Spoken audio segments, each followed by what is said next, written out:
Buenos Aires, marzo de 2009. En este acto, yo, Alberto Nicolás Iparraguirre, argentino, en pleno uso de mis facultades mentales, leo al señor Daniel Tonietti un cuerpo de objetos que componen un trabajo de investigación sobre el bicentenario de la República Argentina, desarrollado durante mis últimos años. Asimismo, manifiesto que es mi voluntad que Daniel Tonietti sea el responsable de llevar adelante este trabajo y que a tales efectos se le entreguen las llaves del depósito en el cual se encuentran los objetos anteriormente mencionados.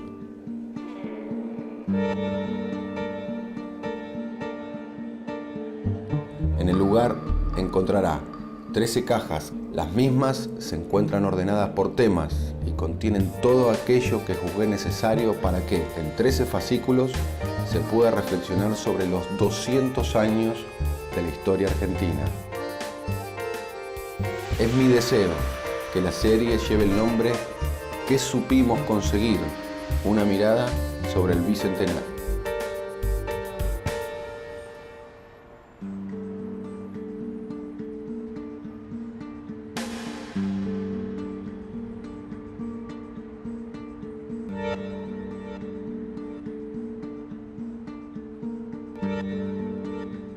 La consolidación de la Argentina moderna está hecha con dosis simultáneas de terror y de cohesión. Desde la conformación del Estado en 1880, muchos han sido los períodos de violencia estatal.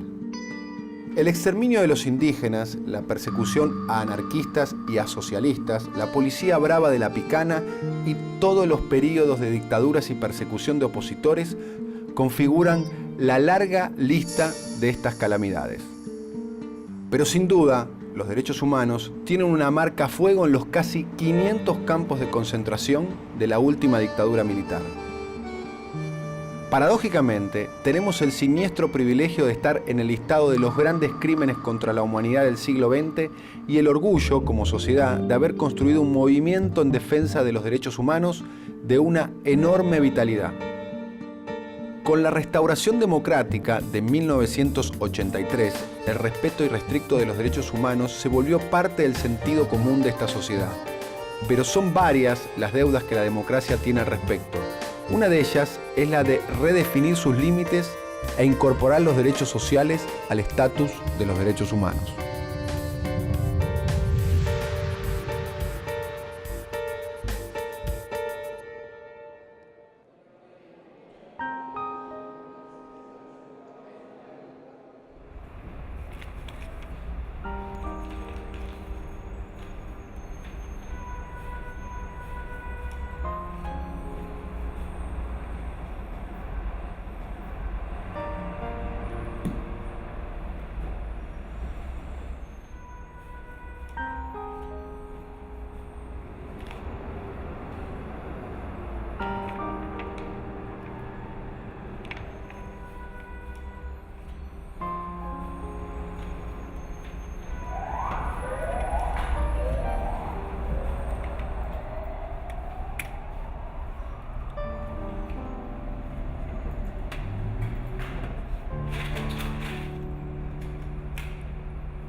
Fragmento del ensayo La historia de los derechos humanos en América Latina de Eugenio Raúl Zaffaroni.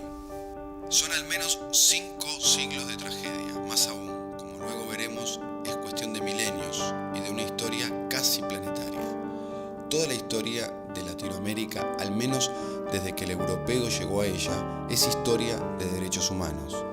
Cada jalón en la conciencia de nuestro ser está acompañado por la conciencia de los derechos que les son inherentes. Es imposible escindirlos, porque toda idea del hombre conlleva una idea de sus derechos. De allí la enorme dificultad para escribir nuestra historia de los derechos humanos.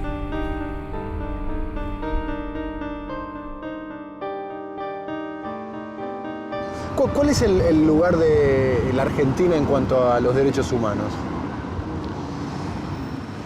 En Argentina tiene un papel de excelencia en cuanto a la normativa de derechos humanos. Y esto ha dado una presencia de Argentina en el mundo muy importante. Desgraciadamente hay un divorcio entre la normativa, el complejo normativo de tratados a los que ha suscrito la Argentina con la realidad. Y allí está el drama actual respecto a las violaciones de derechos humanos de la actualidad. ¿De qué hablamos cuando hablamos de derechos humanos? Después de semejante situación internacional vivido con el genocidio cometido por Hitler en Alemania y después de la Segunda Guerra Mundial, se generó este espacio de Naciones Unidas en la cual los países resignaron parte de su soberanía para poder generar una estructura supranacional que permita controlar los desbordes del Estado.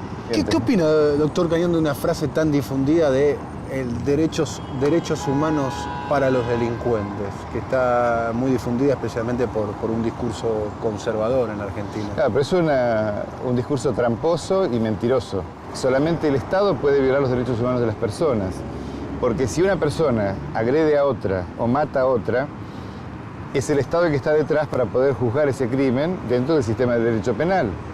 Por lo tanto, solamente el Estado es quien no tiene detrás a alguien que lo pueda juzgar a él si comete un delito. Y además esa idea encierra el concepto de que los que cometen delitos no son humanos, pareciese, que no tienen por qué tener derechos. Claro, pero eso hace también a una patología de muchas habitantes de la sociedad, que también es una secuela de la dictadura militar. Recordemos que cuando la dictadura militar hablaba de los subversivos, decían que no tenían entidad como seres humanos, valían menos que un animal. Se escucha el discurso, habría que matarlos a todos, estos negros que no trabajan, le estamos dando de comer en la cárcel, en lugar de eso habría que matarlos directamente. Es un discurso conservador, represivo. Es muy reaccionario, es un discurso fascista y reaccionario. Cada violación a los derechos humanos partió de una negación básica. Siempre se violaron los derechos de otros a quienes se les negaba esa condición humana. La humanidad la retenía el violador.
Las abuelas de Plaza de Mayo nacemos como consecuencia de una dictadura militar que usurpa el poder el 24 de marzo de 1976. Y empiezan el secuestro de todos los opositores, sin distinción de edad, de sexo, condiciones sociales. Y ahí es donde nosotras vamos viendo qué hacer, cómo encontrarlos, a quién preguntar. Los organismos de derechos humanos durante la dictadura era justamente con miedos, desconocimientos y riesgos, desafiar el sistema y exigir a quienes estaban en la casa de gobierno ilícitamente respuestas, que nunca nos dieron por otra parte. Claro, ya en etapas constitucionales, ¿qué pasa? ¿Cuál fue nuestro pensamiento? Nosotros dijimos, bueno, primer gobierno constitucional, diciembre de 1983, las abuelas vamos a pasar a ser colaboradoras del Estado, un Estado de derecho, un Estado que iba a recomponer todo lo que el Estado terrorista hizo, pero nos dimos cuenta de que el Estado no iba a hacer todo lo que nosotros pensábamos que debía hacer. Luego vienen las famosas leyes de punto final, obediencia debida, que traen la impunidad por casi 20 años. Fue un agravio para la población porque nos obligaron a convivir con los asesinos de nuestros hijos. Recordemos, por ejemplo, Scilingo, que declaró ante las cámaras de televisión a millones de personas que había matado, arrojando vivas al mar o al Río de la Plata 30 desaparecidos en la Escuela de Mecánica de la Armada, y después se fue a su casa. Entonces eso deja una marca, deja un proceso muy de afianzamiento de esa impunidad, y cuesta mucho trabajo volver a poner las cosas en su lugar.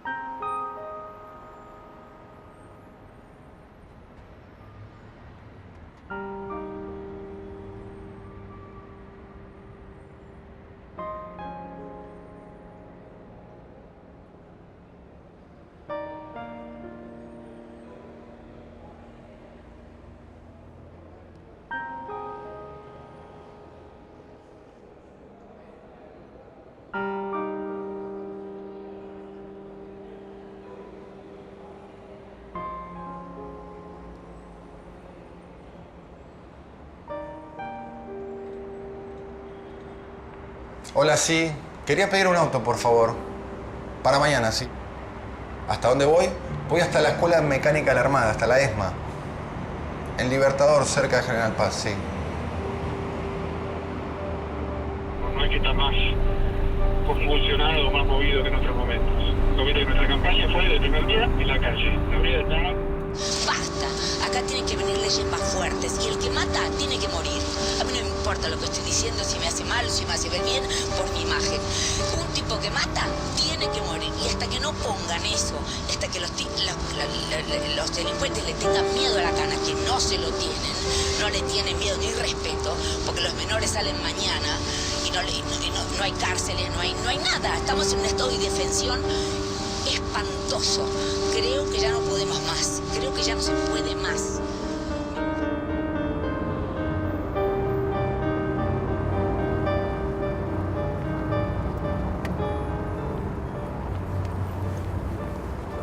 ¿Los centros de detención qué lugares ocupan en los países donde hubo represión ilegal o genocidio?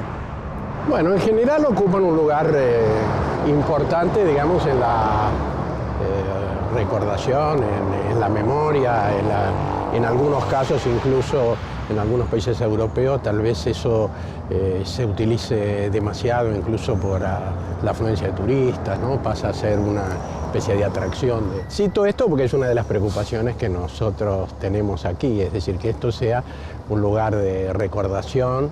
No hay que olvidarse que Menem quería tirar abajo todo esto y hacer acá un parque de, creo que le llamaba de la reconciliación, ¿no? Tirando abajo los edificios. Es decir, lo que aquí se plantea hoy es exactamente lo contrario. Es decir, estos edificios tienen que mantenerse y tienen que perdurar como documento de lo que fue el genocidio del proceso militar, pero además también, más allá del testimonio mudo, digamos, del predio y sus edificios, pensamos que es importante generar, con un criterio plural, actividades de memoria. ¿En qué momento se constituye como memoria estatal el terrorismo de Estado? Por un lado, yo creo que el momento en que se produce el cambio importante, un punto de ruptura, si se quiere, es con la política que se inicia en el 2003 y concretamente cuando se impulsa la derogación de las leyes de impunidad y la recuperación de los centros clandestinos, en particular de en el que estamos ahora, ¿no? Es decir, porque se va construyendo una memoria estatal, una memoria pública, a partir de las medidas que el Estado va tomando. Queremos también una memoria de la sociedad, no solo una memoria del Estado. La comparación usual que envuelve a este juicio dice que es el Nuremberg argentino. Más allá de las buenas intenciones de la comparación, parece negar un hecho decisivo. No estaba, de fondo, un ejército vencedor juzgando a un ejército vencido. Los militares argentinos se consideraban ganadores de una guerra, a la que llamaron sucia. Pero ese ejército vencedor parecía situado en el ridículo de que el poder civil le imponía un juicio. Hoy estoy acá, 26 años después, para preguntarles a los responsables de esta barbarie si se animan a mirarme cara a cara y a los ojos y decirme dónde están mis padres, Alicia y Damián. Que nunca más suceda lo que hicieron en este lugar. No le podemos poner palabra al dolor que sentimos por los que aún no están, como mis padres. Que nunca más suceda esto. Por favor, que nunca más suceda esto. Gracias. Gracias a las abuelas, gracias a todos.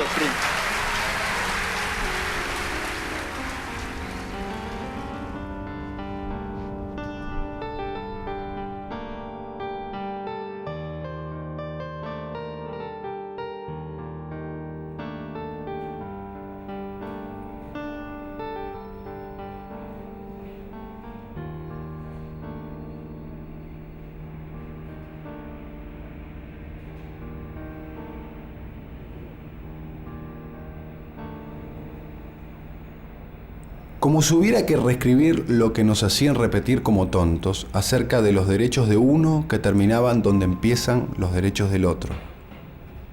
¿Dónde empiezan y terminan los derechos humanos? ¿Cuándo se violan? ¿Dónde empiezan a existir esos derechos? ¿Antes de qué otros derechos se encuentran los derechos humanos?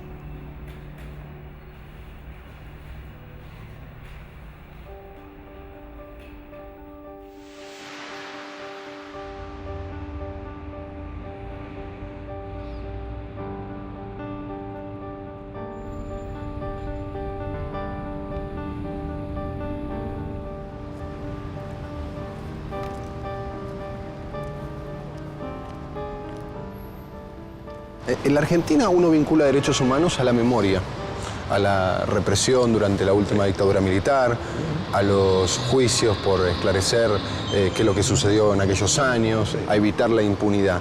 ¿Los derechos humanos son solamente esos o más? No. Los derechos humanos son también todo lo que refiere a derechos económicos, sociales y culturales. Significa la vivienda digna, significa el alimento adecuado, significa la nutrición, la calidad de vida, el hábitat, significa la educación, el esparcimiento, las condiciones de trabajo dignas y la retribución equitativa. Todo esto forma parte obligadamente y en los pactos de Naciones Unidas se dice muy claramente: no hay derechos civiles y políticos si no hay derechos económicos, sociales y culturales. Y no hay derechos económicos, sociales y culturales si no hay libertades civiles y políticas. El tema hoy, Daniel, para hablar del tema más acuciante en la teoría de los derechos humanos, es el de la judiciabilidad plena de los derechos económicos, sociales y culturales. A ver, un ejemplo sería una persona que no puede acceder a la educación o a una vivienda digna que pueda ir a reclamar en la justicia. Que pueda ir a reclamar a la justicia. Esto es un derecho humano y tiene que haber una vía judicial. No es que los jueces tengan que repartir vivienda, prótesis, alimento, no, pero sí tienen que ordenarle a la autoridad administrativa que si se reclama porque hay desposesión de una situación de salud, de una situación de alimento, hay que resolver esa desposesión. Si uno lee la Constitución argentina en materia de derechos humanos, es un paraíso si se cumpliría la ley. Es cierto. Un paraíso. No habría desigualdad, no habría discriminación. Sí. Las cárceles serían Seríamos seguras. 5 estrellas. Un país escandinavo prácticamente. Así es. El problema es el problema de la efectividad de los pactos, porque en esa efectividad hay que imponer políticas, y política significa inversión en derechos humanos.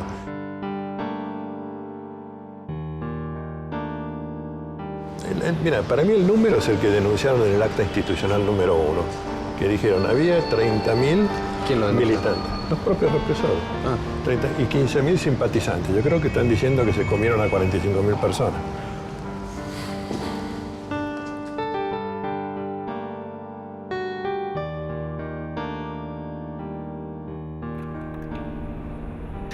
Mi nombre es Rúa Maloy, tengo 6 hijos.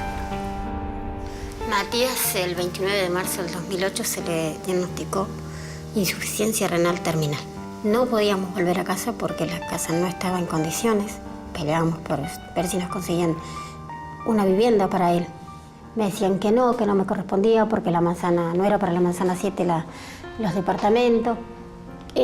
Porque yo había tenido previo una casa en Carrillo, tampoco me correspondía, ni aún por la salud de Matías.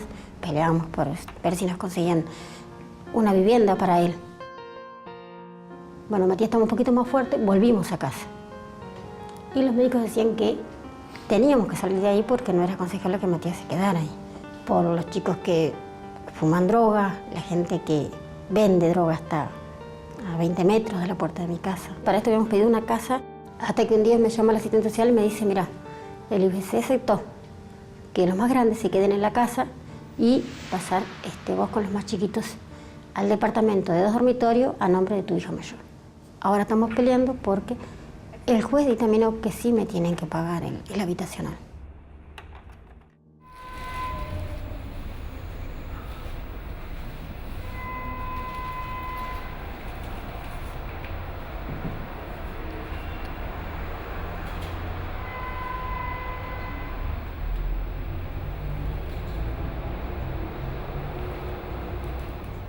En la causa 2251/06, caratulada Echecolás Miguel Osvaldo, sobre privación ilegal de la libertad, aplicación de tormentos, homicidio calificado, va a dar comienzo al debate oral y público establecido por... El juicio de Echecolás significó un espacio de justicia, si se pudiera sintetizar en 3 palabras. A mí me retumba de ese juicio, me retumban muchas cosas.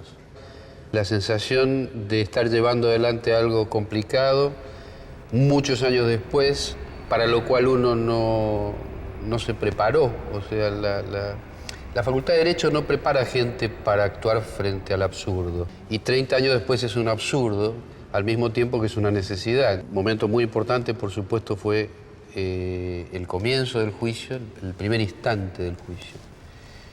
Momento muy importante fue el día de los alegatos, porque ese día una de las personas que tenía que estar, porque era querellante, no había venido, había una gran preocupación y finalmente esa persona desapareció.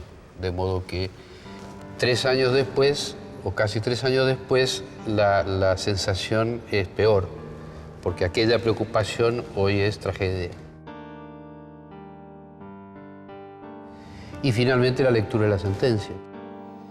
Todos estos delitos de lesa humanidad cometidos en el marco del genocidio que tuvo lugar en la República Argentina entre los años 1976 y 1983. Tercero, dispone que no... Se suele escuchar todos los días comentarios acerca de que la justicia llega a temas vinculados a derechos humanos solo en un aspecto determinado, que en este caso sería a los violadores masivos de los derechos humanos de la década del 70, para ponerlo en una frase. Y la realidad es que está mal formulada el planteo. La justicia llega a todos aquellos casos que puede llegar. En el caso de violaciones masivas a los derechos humanos es obvio que es una obligación del Estado, como yo decía, hacer esos juicios. Eso no significa que no haya otras violaciones a los derechos humanos. Lo que no se puede, y a mi entender no se debe, es equiparar unas y otras. No significa que quien muere en esas circunstancias sea una muerte menos dolorosa que otra muerte. Hay una diferencia notable, que es la dimensión de la tragedia. El Estado no mata, el Estado no deja morir a nadie, el Estado no puede dejar morir a nadie. El Estado es la garantía de que nuestra vida será respetada y que la dignidad de nuestra vida será defendida.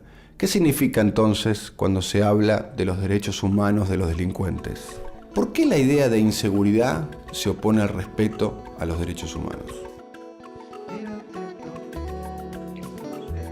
Argentina hizo con avances y retrocesos algunos deberes. Si miramos el mundo y lo que muchos países hicieron sobre la violación de los derechos humanos, podemos enorgullecernos y sentir que fuimos lejos. Las deudas sociales son materia pendiente y deben integrarse a nuestra idea de derechos humanos. Si somos capaces de ver que en cada argentino sin vivienda, sin trabajo digno, sin alimentación sana, hay un derecho humano vulnerado, seremos capaces también de ir más lejos aún.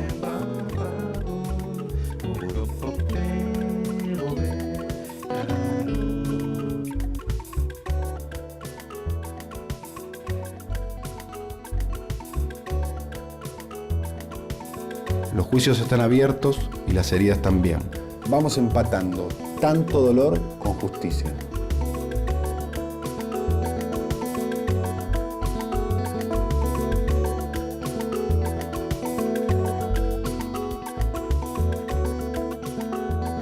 El gran desafío es lograr equidad. Equidad significa distribución de la riqueza, que haya menos ricos y menos pobres. Ese gran desafío, enorme desafío, que nos debemos todos los pueblos latinoamericanos, particularmente la Argentina. quiero rendir, como abuela de Plaza de Mayo, mi homenaje al pueblo argentino, que nunca bajó los brazos, que siempre luchó, a veces con las armas y a veces en paz, para vivir en dignidad y en libertad. Que se compre en cada lugar donde se venda o se regale la Constitución Nacional, que se busque en la Constitución las convenciones sobre derechos humanos y que en cada colegio del país se eduque una generación entera de argentinos en la convicción de que esos derechos se van a poder ejercer. La humanidad no se propone una nueva Declaración Universal de Derechos Humanos. Lo que sí se viene proponiendo con mucho esfuerzo, con mucho sacrificio, es llevar a la vida real estos derechos que venimos consagrando hace más de 50 años en textos sacrales de la comunidad internacional. Que podamos garantizar en el futuro la vigencia plena de los derechos humanos para todos.